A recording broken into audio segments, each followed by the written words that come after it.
Pitta is a good constitution for like getting business done. Is that? Absolutely. They are all about ambitious, efficacy. They tend to be organized. They tend to be leaders. Mm-hmm. So they do like control because they want things done right.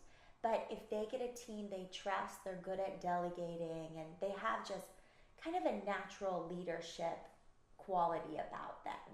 Got it. Yeah. Yeah. What would it look like if your Pitta is out of balance? Summer in Florida, almost all of us, right? Okay. So a little bit irritable. You'll see it in traffic. People seem to be more irritable, impatient. In the body, it's anything heat related. So from sunburns in the summer to acne and blemishes, sensitivity with the eyes, so needing to wear sunscreen all the time, liver and gallbladder issues, heartburn, hyperacidity in the body, and then any kind of inflammation is heat related. So Mm-hmm. that's a pitta imbalance. Got it. The one I catch in myself the most is impatience or being critical, very rarely towards other people, probably because of the practice of all of this mindfulness for the last 12 years. Right. But that criticism can turn inward. Yes. Absolutely. And then I know I need to drink some coconut water and like take a cool shower. I need to wash some of this fire off.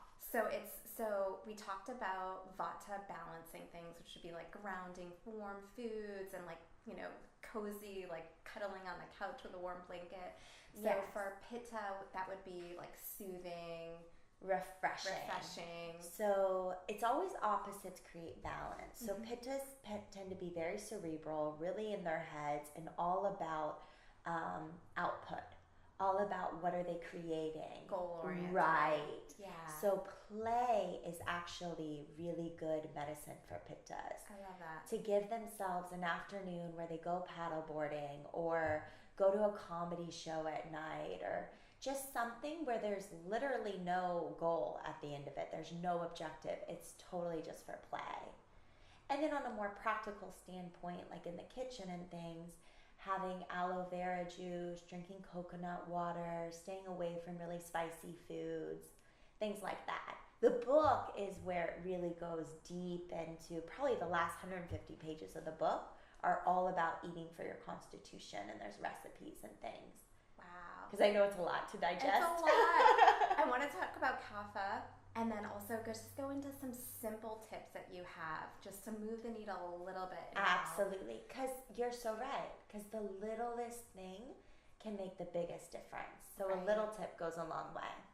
So the last one, last but not least, it's always said last. I should reverse it. But kapha actually is correlated with the least amount of imbalances. Even 5,000 years ago, 2,500 years ago, when this was written down, Vata was associated with 80 diseases, Pitta with 40, and Kapha only with 20. Wow. So Kapha, it's like, that's I amazing. don't mean to talk about it less, but it's really like not as big of a problem. Yeah. And a lot of Kapha issues are actually Vata issues that have manifest. So what I mean by that is Kapha is earth and water. So these people tend to be really go with the flow, like water, and very grounded, like the earth. Mm-hmm. Their temperaments are, I shouldn't have a favorite, but maybe it's because I don't have a lot of kapha in me. I always feel so comforted being around them because they balance me out. Mm-hmm. They're just steady. They're loyal. They're content. Vatas are all over the Nurturing, place. like- Yes. They don't have such a sharp ambition. They're more excited just to support you, just to hold space for you. Physically, you can spot them because they have big doughy eyes and full features. There's a softness, more of a voluptuous quality.